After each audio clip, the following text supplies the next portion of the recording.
Hello and welcome to this lecture. आज के इस लेक्चर में हम जो बुलियन अलजेब्रा है उस हिसाब से हम इन डिटेल देखने वाले हैं। तो आगे के लेक्चर में हमने बुलियन अलजेब्रा के बारे में पढ़ा था कि एग्जैक्टली बुलियन अलजेब्रा क्या होता है, उसकी वैल्यू और ट्रू और फॉल्स, उसका जो जजमेंट है वो बाइनरी वैल्यू से आता है। जैसे कि हमने देखा था 1 मतलब ट्रू, 0 मतलब फॉल्स।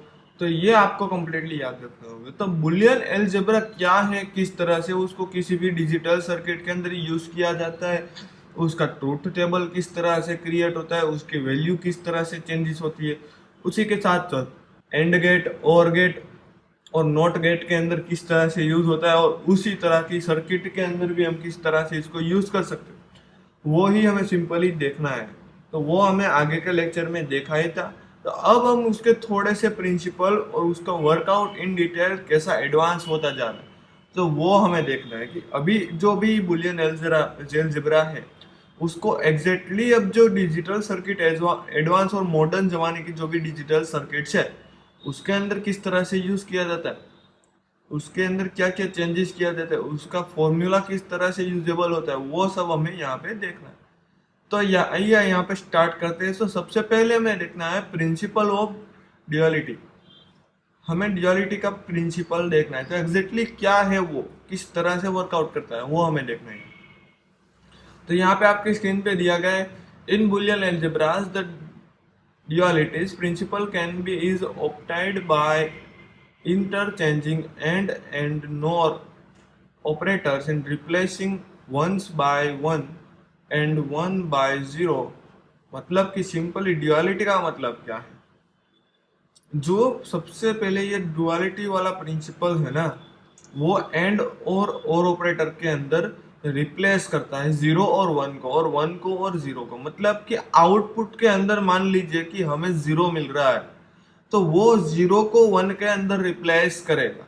जैसे कि हमने नॉट गेट के अंदर देखा था, हमारा सिंपली ऑपोजिट आंसर आ रहा है। उसी तरह से यहाँ पे भी आपका जो भी एंड और नॉट गेट से या डिजिटल सर्किट से जो भी आंसर आउटपुट मिलेगा उससे एकदम उसको रिप्लेस कर देगा। जैसे कि जीरो का वन के अंदर रिप्लेस करेगा और वन का जीरो के अंदर। तो ये बात याद रखनी है, प्रिंसिपल ऑफ ड्युअलिटी में क्या होता है completely. Okay, compare the identity on the left side with the identity of the right side. यहाँ पे क्या होता है, लेफ्ट एंड राइट दोनों को कंपेयर किया जाता है कि दोनों का आंसर सेम आ रहा है ना। तो ये हो गया प्रिंसिपल ऑफ डुअलिटी। आपको सिंपली याद रखना है, प्रिंसिपल ऑफ डुअलिटी का मतलब यही है कि आपके पास दोनों तरह से एक ना कोई सर्किट जुड़ी हुई या कोई ना कोई लॉजिकल ऑपरेशन हो रहा है। तो लॉजिकल तो ऑपरेशन हो ही रहा है, बट उस दोनों का आंसर जब मिल रहा है, आउटपुट मिल रहा है, तो वो सेम रहेगा या नहीं। और जो सेम रहेगा उसे बोलते हैं प्रिंसिपल ऑफ ड्युअलिटी। आपके स्क्रीन पे एक एग्जांपल दिया है, जैसे कि x into Y plus Z dash. तो x और y का हम जो भी क्या करेंगे, एंड गेट के जरिए मल्टीप्लिकेशन करेंगे, उसका z डैश मतलब कि z का उल्टा के साथ उसको प्लस करेंगे। ओके, उसी के साथ जो भी आंसर आएगा वो हम किसके साथ कंपेयर करेंगे, X dash plus Y dash dot Z के। तो दोनों का कंपैरिजन ही बोलता है प्रिंसिपल ऑफ ड्युअलिटी। तो आपको याद रखना है प्रिंसिपल ऑफ ड्युअलिटी का मतलब क्या है एग्जैक्टली, दोनों की तरफ से हमें कंपैरिजन करना है कि दोनों का जो आंसर है वो आंसर सेम है कि नहीं। ओके, तो ये हो गया प्रिंसिपल ऑफ ड्युअलिटी। आगे बढ़ते, the theorem of Boolean algebra. Boolean algebra का थियरम क्या है, किस तरह के एग्जैक्टली वर्क करता है बुलियन अलजेब्रा। तो यहाँ पे आपको बहुत सारी प्रॉपर्टी दी गई है, उस हिसाब से ही वर्क करता है। जैसे कि सबसे पहली T1 करके प्रॉपर्टी ऑफ जीरो, जीरो की प्रॉपर्टी दी गई है। तो किसी भी साथ, किसी भी सिंबल के साथ, जैसे कि यहाँ पे ए का सिंबल है, तो ए प्लस ए, सॉरी जीरो प्लस ए, दोनों का एडिशन करते ही आपको आंसर मिलेगा ये। तो वो तो कंप्लीटली पता है कि जीरो का साथ किसी का भी एडिशन करोगे तो वहां पे आंसर हमें सामने वाली वैल्यू ही मिलेगी। ओके, तो ये आपको याद रखना है। और प्रॉपर्टी ऑफ जीरो के अंदर बी वाला है, zero into A is equal to zero. इसका मतलब क्या है कि आप किसी भी वैल्यू को जीरो के साथ मल्टीप्लिकेशन करोगे तो आउटपुट आपको कंप्लीटली जीरो में मिलेगा।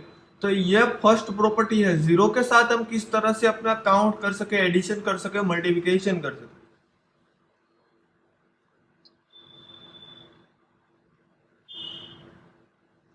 उस हिसाब से यहाँ पे प्रॉपर्टी दी गई है वन करके। तो वन वाली प्रॉपर्टी के अंदर क्या है देखते हैं। उसके अंदर सबसे पहले एडिशन दिया वन प्लस ए, तो उसका आंसर वन ही आएगा। याद रखिएगा, आप किसी भी वैल्यू के साथ जीरो के साथ एडिशन करवाते हो या वन के साथ करवाते हो तो भी आपका आंसर वन ही आएगा। ऐसा नहीं है कि one plus one is equal to two, क्योंकि बुलियन का एक आपने देखा था प्रिंसिपल है कि वो कंप्लीटली जीरो और वन में से होके ही आएगी। तो वहां पे हमारा आंसर टू आ गया तो वो बाइनरी जजमेंट नहीं होगा। इसलिए आपको कंप्लीटली याद रखना है कि जो हमारा आंसर रहेगा ना वो वन के अंदर ही रहेगा। उसके बाद है one into A is equal to a, तो वो तो आपको कंप्लीटली पता है कि किसी भी वैल्यू को वन के साथ हम मल्टीप्लिकेशन करेंगे तो वही वैल्यू हमने आंसर में मिलनी है। तो ये basic theorem of Boolean algebra है। यहाँ पे भी आप दिए गए कॉम्पिटिटिव लॉ। कॉम्पिटिटिव लॉ का मतलब क्या है, दोनों के साथ कंपैरिजन है। ए प्लस बी का आंसर जो ही रहेगा वही बी प्लस ए का आंसर रहेगा। तो यहाँ पे दोनों का क्या कराया, कंपैरिजन कराया कि दोनों का आंसर सेम है ना। सेम इट इज, यहाँ पे a multiply b is equal to b multiply, तो दोनों का आंसर सेम रहेगा। तो यह जो कॉम्पिटिटिव लॉ कि दोनों के साथ कॉम्पिटिटिव होता है, कंपैरिजन होता है, ये आपको याद रखना है। उस हिसाब से T4 एसोसिएट लॉ।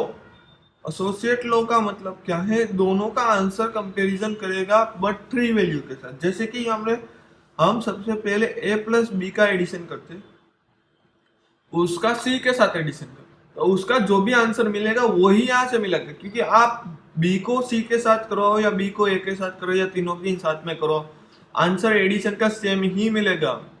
ओके, तो ये आपको याद रखना। यहाँ पे भी ऐसा ही है, a b multiplication multiplication c, same it is a b multiplication c, तो उसका भी आंसर आपको सेम ही मिलेगा। तो ये आपको याद रखना है किस तरह से। ओके, कंप्लीटली एसोसिएटिव लॉ में आपको पता चला होगा। अभी है डिस्ट्रीब्यूटिव लॉ। डिस्ट्रीब्यूटिव लॉ एक खासा आप मैथ्स के अंदर पढ़ भी चुके होंगे। जैसे कि यहाँ पे मैं देखता हूँ ए बी प्लस सी, मतलब कि ए को बी के साथ डिवाइड मल्टीप्लिकेशन करता है, ए तो सी के साथ मल्टीप्लिकेशन करना है, मतलब कि ए बी प्लस ए सी। यहाँ पे आप देख सकते हो ए बी प्लस ए सी। तो यहाँ पे ए दोनों को मिल रहा है, तो पहले क्या होगा, ए बी होगा, फिर ए सी होगा, फिर ए बी प्लस ए सी होगा। यहाँ पे आप देख सकते हो कंप्लीटली। तो यहाँ पे डिस्ट्रीब्यूशन हुआ ना, किसके साथ, ए का डिस्ट्रीब्यूशन बी और सी के साथ हुआ, उसके बाद उसका आंसर मिला। तो इसको बोलते हैं डिस्ट्रीब्यूटिव लॉ। जैसे कि हम मैथ्स के अंदर 10वीं के अंदर पढ़ ही चुके हैं ये वाला। तो यह है distributive law. Same it is, यहाँ पे मल्टीप्लिकेशन था, अब यहाँ पे क्या होगा, एडिशन है ना। तो ए को हम बी के साथ एडिशन करवाएंगे, ए को हम सी के साथ एडिशन करवाएंगे, फिर क्या होगा, a plus b into c plus d. यहाँ पे आप देख सकते हो a plus b is into a plus c. Okay, तो यही है हमारा रूल्स। अभी यहाँ पे ए डैश है, तो ए डैश का मतलब उल्टा।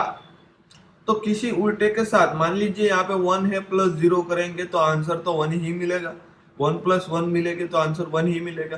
तो कंप्लीटली ए डैश और ए का जो भी आप एडिशन करवाएंगे आपको आंसर वन ही मिलेगा, दूसरा कोई मिलने का चांसेस नहीं है। या ए के अंदर जो भी वैल्यू है वही मिलेगी, तो उसको डायरेक्टली बी के साथ प्लस करो। तो ये डिस्ट्रीब्यूटिव लॉ हो गया जो अपनी वैल्यू को डिस्ट्रीब्यूट करता है। तो यहाँ पे आपको प्रॉपर्टी की 5 टाइप्स की पहले हमने देखी थी, सिंपल जीरो के साथ, उसके बाद वन के साथ, उसके बाद लॉ के साथ, उसके बाद एसोसिएटिव लॉ के साथ, उसके बाद डिस्ट्रीब्यूटिव लॉ के साथ।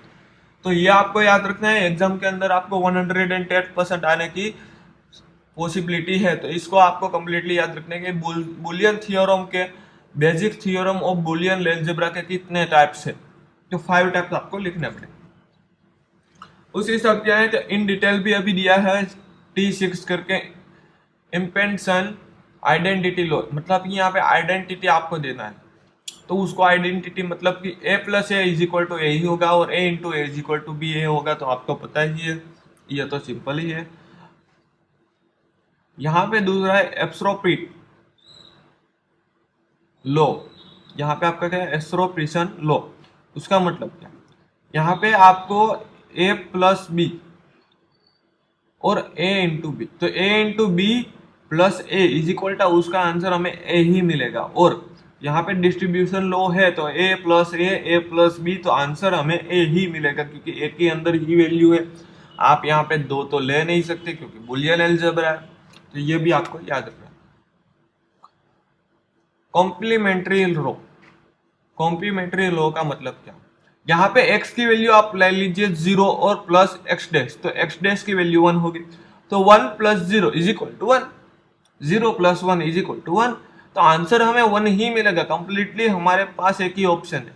मान लीजिए कि यहाँ पे 1 है x की वैल्यू और यहाँ पे डैश मतलब कि उसका कंप्लीटली ऑपोजिट, तो 0 है या 1 है, यहाँ पे 1 है तो यहाँ पे 0 आ गया, तो 0 इंटू 1 तो हमें आंसर 0 ही मिलेगा। तो ये आपको याद रखना है, डैश है इसलिए कंप्लीटली ऑपोजिट हमें मिलेगा। इन्वोल्यूशन, अभी इन्वोल्यूशन का मतलब क्या है, डबल डैश, डबल डैश का मतलब क्या, मान लीजिए कि x की वैल्यू 0 है तो 0 का 1 डैश मतलब 1 हुआ, उसका फिर से डैश तो क्या हुआ 0, तो x और x डबल डैश दोनों की वैल्यू सेम ही रहेगी। तो यहाँ पे वही बताना चाहते हैं कि आप x डबल डैश लेते हो और x लेते हो तो दोनों की वैल्यू सेम ही है, only for different single dash और x में रहेगा, डबल डैश के मतलब x ही हुई। उसके बाद है D Morgan's theorem, most important Boolean algebra के अंदर है डी मॉर्गन्स थियोरम।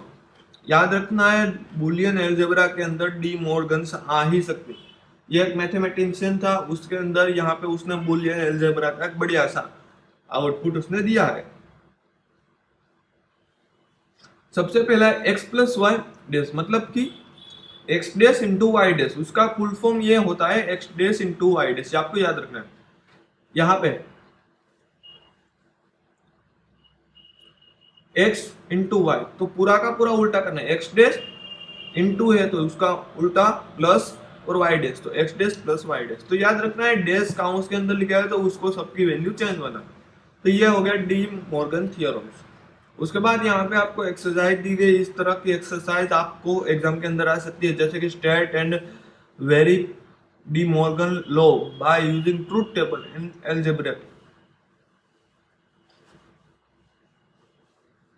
तो बुलियन अलजेब्रा का यूज करके, ट्रूथ टेबल का यूज करके आपको डी मॉर्गन का लॉस का जो भी हमने दो एक्सरसाइज देखी, दो एग्जांपल देखे, वो आपको यहाँ पे फुलफिल करने हैं।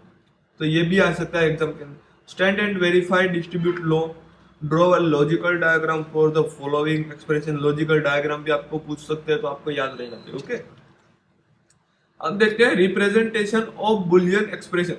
बुलियन एक्सप्रेशन को हम किस तरह से रिप्रेजेंट कर सकते हैं या किस तरह से हम ले सकते हैं। हमें किसी भी बुलियन वैल्यू को, किसी भी बुलियन को एक्सप्रेशन में या लिखना है तो हम किस तरह से करेंगे, आउटपुट को हम किस तरह से लिखेंगे वो हमें यहाँ पे देखना है। Boolean expression can be represent by either, यहाँ पे आपको दो टाइप दिए गए, उस तरह से आप बुलियन एक्सप्रेशन लिख सकते हो। कौन से दो टाइप से, तो सबसे पहला टाइप से SOP, sum of product form. याद रखना है एसओपी का मतलब क्या है, sum of product form. Completely exam के अंदर भी पूछ सकते हैं what is full form of sum of SOP, तो आपको याद होना चाहिए सम ऑफ प्रोडक्ट फ्रॉम। उस हिसाब से होता है POS, product of sum. Sum of product और प्रोडक्ट ऑफ सम दोनों में डिफरेंट है, याद रखना है आपको। तो ये दो टाइप्स की तरह से आप बुलियन अलजेब्रा या बुलियन को रिप्रेजेंट कर सकते हो, बुलियन एक्सप्रेशन को रिप्रेजेंट कर सकते हो। यहाँ पे दिया गया है ए बी प्लस ए सी, तो उसको बोलते हैं एसओपी, सम ऑफ प्रोडक्ट। यहाँ पे एक प्रोडक्ट है, यहाँ पे दूसरी प्रोडक्ट है उसका। अब यहाँ पे प्रोडक्ट ऑफ सम का मतलब क्या, ए को बी के साथ करना है, ए को सी के साथ करना है, इसका मल्टीप्लिकेशन करोगे तो आपको पीओएस मिलेगा। तो दोनों के अंदर डिफरेंट है। एक्सरसाइज के अंदर आपको यहाँ पे एग्जांपल के अंदर बता ही दिया गया है, डायरेक्टली पहले आप मल्टीप्लिकेशन के बाद एडिशन करोगे तो वो एसओपी मिलेगा, पहले एडिशन करोगे उसके बाद मल्टीप्लिकेशन करोगे तो पीओएस मिलेगा। In above example both are in SOP and POS representative but there are no standard SOP and POS. ये सिंपल आपको एग्जांपल दिए गए, ये कोई स्टैंडर्ड वे नहीं है, ये आपको सिंपल समझाने के लिए कि किस तरह से इसको यूज किया जाता है। ये हम कभी भी यूज नहीं करेंगे, याद रखना है आपको कंप्लीटली। हम स्टैंडर्ड वे ही उसका यूज करेंगे, बट स्टैंडर्ड वे हम किस तरह से क्रिएट करेंगे वो हमें यहाँ पे कंप्लीटली देखना होगा। तो canonical form Boolean expression, standard form हमें देखना है कि किस तरह से। In standard SOP and POS each terms of boolean expression must be contain all the literally with the without bar dash has a been has a boolean expression। याद रखना है एसओपी और पीओएस के अंदर हम कभी भी बार का यूज नहीं करेंगे। याद रखना है हम कंप्लीटली उसको बार का यूज कभी कभी ही करेंगे, मतलब कि आप बोल सकते हो -1.1% जैसा ही करेंगे, बहुत कम करेंगे। बट याद रखना है कि बुलियन जो एल्जेब्रा होता है या बुलियन एक्सप्रेशन होती है वो कंप्लीटली किसके ऊपर आधारित होती है, किसके ऊपर डिपेंडेंट होती है, स्टैंडर्ड एसओपी और पीओएस के अंदर। If the above condition is stratified by the Boolean expression, हमने जो आगे कंडीशन देखी तो वो एक स्टेटिफाई करती थी Boolean expression. That expression is called a conical from Boolean expression. याद रखना है इस एक्सप्रेशन को हम कॉनिकल फ्रॉम बोलते थे, जिसको हम बुलियन एक्सप्रेशन के अंदर यूज करते हैं। अब देख रहे हैं canonical form of Boolean expression, उसका स्टैंडर्ड फॉर्म किस तरह से। In Boolean expression a B plus A c the literally c is missing on the first term, a b and b is missing in second term ऐसी। मतलब कि सबसे पहले किसका आंसर आएगा, ए प्लस बी का आंसर आएगा, sorry a b का आंसर आएगा, वो फर्स्ट टर्म होगी और सेकंड टर्म क्या होगी, ए सी होगी। याद रखना है हमें फर्स्ट टर्म क्या लेनी है, ए बी लेना है और उसके बाद ए सी लेना है। Okay, that is Y A B plus A C is not a canonical SOP. इससे हम बोल सकते हैं this is a not a canonical SOP, क्योंकि यहाँ पे सबसे पहले ए बी है और दूसरी बार ए सी है, तो दोनों की वैल्यू चेंज हो रही है। 3 टाइप्स के सिंबल यूज कर रहे हैं, इसलिए यहाँ पे हमें एसओपी कंप्लीटली नहीं मिल रहा। Convert A B plus A C into canonical ACP. हमें कॉनिकल एसीपी के अंदर यूज करना है, किस तरह से करेंगे। तो सबसे पहले हम क्या करेंगे, ए बी प्लस ए सी, तो उसका फुल फॉर्म यहाँ पे इस तरह से लेंगे, ए बी मतलब कि c plus c dash plus ए c b plus B dash. तो उसके हिसाब से मिला A B C plus A B C dash, a B C plus A b dash c. उस हिसाब से हमने डिस्ट्रीब्यूशन लॉ का यूज किया और आंसर हमें मिला A B C plus A B C dash plus A B C. क्योंकि यहाँ पे आप देख सकते हो ए बी सी 2 बार आ रहा है, तो हमें सिंपल एक ही बार लिखना है, बाकी का जो भी आउटपुट है वो हमें कॉनिकल फॉर्म के अंदर मिल चुका। तो यही है सिंपली स्टैंडर्ड फॉर्म में कन्वर्ट करने का। इसका आप शॉर्ट फॉर्म देखने जाओ तो ए बी प्लस ऐसे होता है और उसका फुल फॉर्म देखने जाओ तो ये वाला। तो इसको कॉनिकल बोलते हैं, उसको सिंपल एसओपी बोलते हैं। तो दोनों के अंदर वेरिएशन है, ये डिस्ट्रीब्यूट होके आपको वैल्यू दिखाता है, ये शॉर्ट फॉर्म के अंदर वैल्यू दिखाता है। Okay, convert A B plus A c in canonical. A B plus A c को कॉनिकल के अंदर कन्वर्ट करना है। तो सबसे पहले क्या करें, A B plus C dot C dash plus A C plus B dot B dash. मतलब कि जहां पे अभी आप ए बी देखो वहां पे सी डैश लेना है और जहां पे भी सी देखो वहां पे बी डैश लेना। उसके बाद a plus b plus c, a plus b plus c dash. यहाँ पे पहले ये 3 आए, दूसरा ये 3 आए, same it is A plus C plus B, A plus C plus B dash. उस हिसाब से यहाँ पे डबल वैल्यू हो रही है a plus b plus c की, तो आंसर आएगा a plus b plus C dot a plus b plus c dash plus a plus dash c. तो ये रिमूवल डुप्लीकेट हमें रिमूव करने के बाद हमें ये मिलेगा। तो ये हो गया कॉनिकल। याद रखना है इसका सिर्फ डिस्ट्रीब्यूशन करना है, डिस्ट्रीब्यूशन एक बार पता चल गया तो कंप्लीटली स्टैंडर्ड फॉर्म में पता चल जाएगा। Conical from the Boolean expression के अंदर हमें देखना है मिट्रल एंड मैक्सट्रल। मिनटर्म क्या मतलब क्या होता है, मैक्सट्रम का मतलब क्या होता है वो हमें। Individually terms of canonical sum of products SOP is called a minterm. मतलब कि ये जो कॉनिकल सम करते हैं अब सम ऑफ प्रोडक्ट का, उससे हम बोलते हैं minterm. In other word minterm is the product of all the literally with without bar with in a Boolean expression. मतलब कि एसओपी को हम सिंपली बोल सकते हैं मिनटर्म। याद रखना है एसओपी को मिनटर्म, प्रोडक्ट ऑफ सम उससे बोलते हैं मैक्सट्रम, और यहाँ पे है सम ऑफ प्रोडक्ट तो उसका मतलब होता है minterm. Individually term of canonical product of sum of is call maxterm. POS को क्या बोलते हैं? मैक्सट्रम बोलते हैं, याद रखना है। एसओपी को क्या बोलते हैं? मिनट्रम। और पीओएस को बोलते हैं maxterm. In other word maxterm is sum of all the literals with and without bar within the Boolean expression. याद रखना है। तो ये दोनों का आपका सिंपल मतलब ही याद रखना है। एसओपी मतलब आप उसको दूसरा नाम क्या बोल सकते हो? मिनट्रम। और पीओएस का हम दूसरा नाम ले सकते हैं मैक्सट्रम। ओके, यहाँ पे आपको दिया गया है मैक्सट्रम और minterm of two variable Boolean function from the truth table. तो उसका बुलियन फंक्शन दिया गया, उसको इसके हिसाब से काउंट करना। X plus Y 0, X plus 1 1, 1 plus 1। तो यहाँ पे आपको इंडेक्स दी गई, एडिशन नहीं, याद रखना। इसकी इंडेक्स है 0 1 2 3। यहाँ पे एक्स की वाई की वैल्यू दी गई। अभी यहाँ पे मिनट्रम, मिनट्रम मतलब कि एक्स डेक्स 1 हुआ, वाई डेस 1 हुआ, तो आउटपुट आया हमें 1 m1 के 0 पोजीशन के अंदर मिनट्रम में मिला 1। सेम इट इज एक्स डेस 1 हुआ 1 1, आउटपुट इंडेक्स के अंदर आया 1। सेम इट इज एक्स डेस 1 हुआ तो आउटपुट के अंदर है 1। सेम इट इज एक्स और एक्स 1 हुआ तो 1। तो मिनट्रम के अंदर आउटपुट हमें 1 ही मिलेगा। सेम इट इज यहाँ पे हमें 0 मिलेगा। X plus Y 0 plus 0 0, x y dash का मतलब 0 0 प्लस 0 0, एक्स डेस का मतलब 0 0 प्लस 0 0, दोनों का मतलब 0 0 प्लस 0। तो याद रखना है यहाँ पे मिनट्रम के अंदर कंप्लीटली मल्टीप्लिकेशन ही हो रहा है, मैक्सट्रम के अंदर प्लस ही हो रहा है, दोनों के यही चेंजेस। तो मिनट्रम m should be evaluated to 1 from each combination of x and y. The maximum is the component of the minterm. तो ये भी आपको याद रखना है। इसका ट्रूथ टेबल आपको कंप्लीट याद रखना है। आंसर हमें उसका मिनट्रम के 1 के अंदर ही मिलना चाहिए, मैक्सिमम का 0 के अंदर ही मिलना चाहिए। मिनट्रम और मैक्सिमम फॉर 3 वेरिएबल, 3 वेरिएबल के यहाँ अंदर वैल्यू लिखी हुई एक्स वाई जेड, उसकी इंडेक्स यहाँ पे दिखी एक्स डेस वाई डेस जेड डेस, उसका 1 मिला आंसर, यहाँ पे 1। सेम इट इज जो भी हमने फॉर्मूला किया था 1 वाइज, यहाँ पे 2 वाइज, तो यही है कंप्लीटली। यहाँ पे आपको सभी में आंसर 1 मिलेगा। आप चेक कर लेना एक बार, आपको सभी में आंसर 1 मिलेगा। आप यहाँ पे सभी में आंसर 0 मिलेगा, जैसे कि एक्स वाई 0 0 0 0 मतलब कि 0। तो इस तरह से maxterm m is the complement of m Y.